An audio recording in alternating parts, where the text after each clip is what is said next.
ওরা বলে কি কোরআনের আইন দিয়ে দেশ চালাবে। দেশ তো আর বাপের 35 সম্পদ।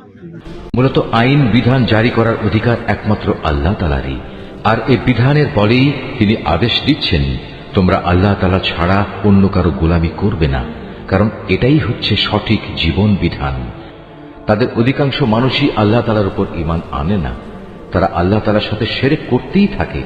তবে তারা কি এ বিষয়ে নির্ভর হয়ে গেছে যে হঠাৎ করে একদিন তাদের উপর আল্লাহ তাআলার সর্বগ্রাসী আযাবের শাস্তি কিংবা আকস্মিক কিয়ামত আপতিত হবে? অথচ তারা তা জানতেও পারবে না। হে নবী, এদের তুমি বলে দাও, এ হচ্ছে আমার পথ, আমি মানুষদের আল্লাহর দিকে আহ্বান করি। আমি ও আমার অনুসারীরা পূর্ণাঙ্গ সচেতনতার সাথেই এই পথে আহ্বান জানাই। আল্লাহ তাআলা মহান, পবিত্র, এবং আমি কখনো মুশরিকদের অন্তর্ভুক্ত নই।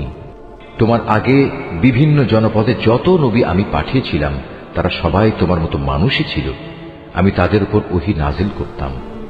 এরা কি আমার জমিন পরিভ্রমণ করেনি? করলে অবশ্যই তারা দেখতে পেত এদের পূর্বেকার লোকদের কি ভয়াবহ পরিণাম হয়েছিল। সত্য কথা হচ্ছে, আখিরাতের ঠিকানা তাদের জন্যই কল্যাণময়, যারা নবীদের পথে চলে তাকওয়া অবলম্বন করেছে। পূর্ববর্তী মানুষদের পরিণাম দেখেও কি তোমরা কিছু অনুধাবন করবে না? আগেও মানুষ নবীদের মিথ্যা সাব্যস্ত করত, এমনকি নবীরা কখনো কখনো নিরাশ হয়ে যেত।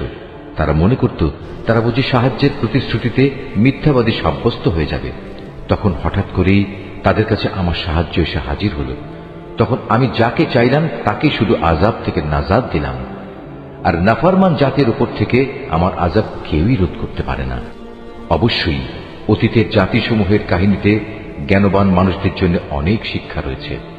কোরআনের এসব কথা কোনো মন গড়া গল্প নয়, বরং এ হচ্ছে তারই স্পষ্ট সমর্থন যে আসমানি কিতাব তাদের কাছে আগে থেকেই মজুদ রয়েছে, বরং তাতে রয়েছে প্রতিটি বিষয়ের বিস্তারিত ও সঠিক ব্যাখ্যা। সর্বোপরি এতে রয়েছে ঈমানদার মানুষদের জন্য হেদায়েত ও রহমত।